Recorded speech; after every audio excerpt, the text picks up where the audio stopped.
Bonsoir tout le monde, comment allez-vous? J'espère que vous avez passé un bon week-end. Alors je m'excuse de vous envoyer ces vidéos aussi tard, j'ai eu un week-end très chargé et donc je prends le temps ce soir pour répondre à vos questions. Ça m'a pris un moment pour arriver jusqu'à là, mais je vais répondre. Alors il y avait deux questions, une d'Elodie par rapport à la narine bouchée et une de c'était Sabrina par rapport à amener sa jambe en avant. Donc je vais les prendre une question à la fois. Et puis voilà, je partagerai une autre vidéo par rapport à ce qu'on fait la semaine, à partir de demain, la semaine prochaine.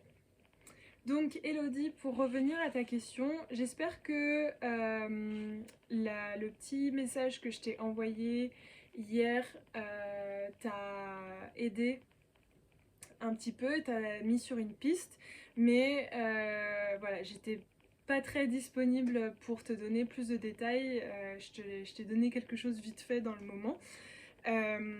Et donc je voulais prendre plus de temps pour répondre à ta question avec plus d'explications de ce que c'est le Jalaneti Kriya.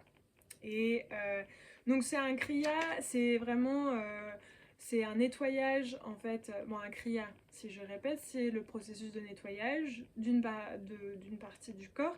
Là le jalaneti on travaille sur le nettoyage du nez et des canaux nasales, voilà, qui sont là.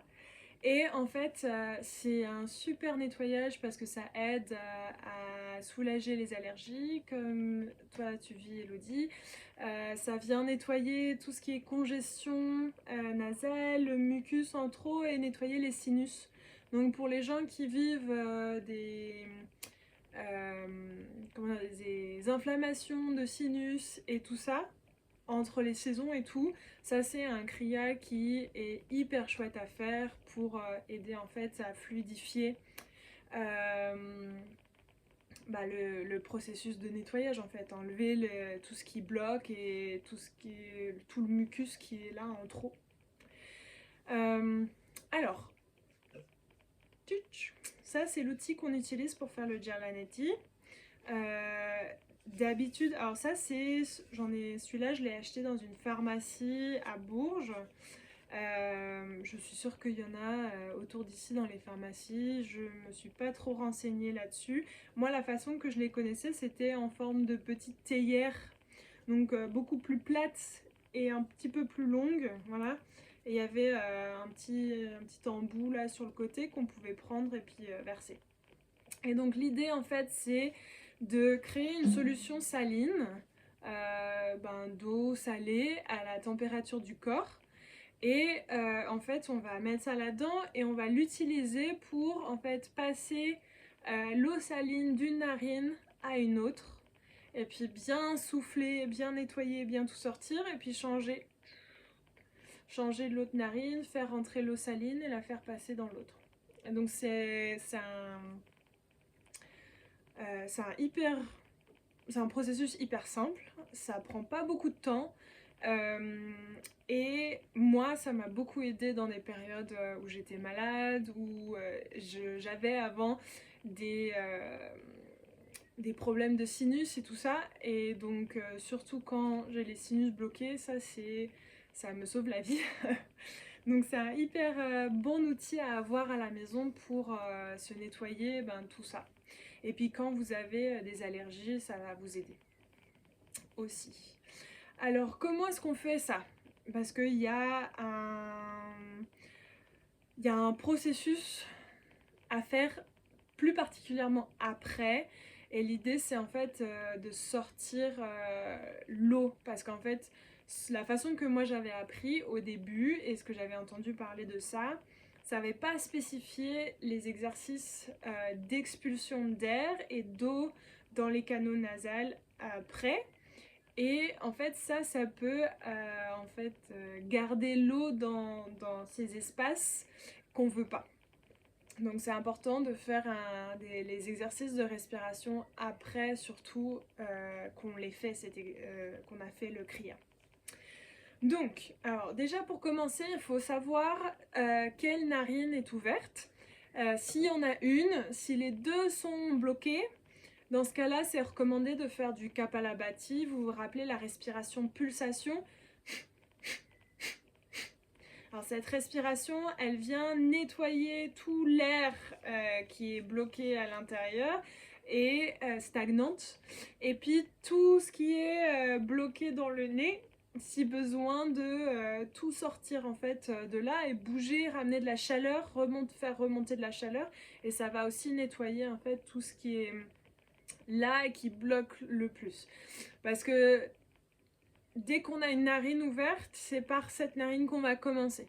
On va commencer par la narine ouverte. Dès qu'on a notre eau saline, alors la façon que moi je prépare l'eau saline,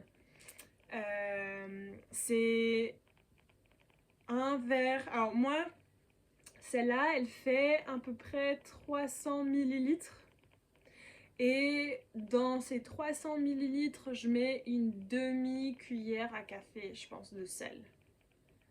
Et je fais bien attention, en tout cas pour mon corps, c'est important que l'eau soit à la même température dans mon corps. Donc pour faire ça, je mets de l'eau sur mon avant-bras. Pas les mains, parce que les mains, elles peuvent changer de température très vite. Mais l'avant-bras, si quand vous mettez de l'eau sur votre avant-bras, vous le sentez pas, c'est pas chaud ou froid, ben ça veut dire que c'est la température de votre corps. Et pour moi, ça marche hyper bien de cette manière-là. Pardon, j'ai mes notes. Voilà. Donc ça, et puis après, je mets l'eau là-dedans. Et puis, il faut se pencher en avant. Donc on se penche bien en avant. On met ça dans la narine. On tourne la tête et on fait tomber. L'eau va descendre tout seul. J'ai rien à faire. Je laisse tomber l'eau comme ça. J'attends peut-être 3 secondes, 3-5 secondes. Je relève la tête. Je souffle par le nez plusieurs fois pour être sûr que toute l'eau est bien sortie. Tout ce qui doit sortir sort et je change de côté. Je fais l'autre côté. J'attends que ça coule plusieurs secondes. Je relève. Je souffle fort par les 2 narines, je sors tout ce qu'il y a besoin et je répète jusqu'à temps que j'ai plus d'eau. Si besoin que une théière ou corne ou je sais pas quoi n'est pas assez pour vous, vous pouvez en refaire. Voilà, il n'y a pas de contre-indication sur le montant de fois il faut le faire. Ce qui est important par contre, c'est que si vous sentez que ça brûle, c'est ou que votre eau elle n'est pas pure ou que vous avez mis trop ou pas assez de sel. Parce qu'en fait, c'est important de calibrer le sel pour votre corps. Ce qu'on fait, oui, c'est d'habitude une demi-cuillère à café de sel, je pense pour 300 millilitres, une tasse ou un truc comme ça.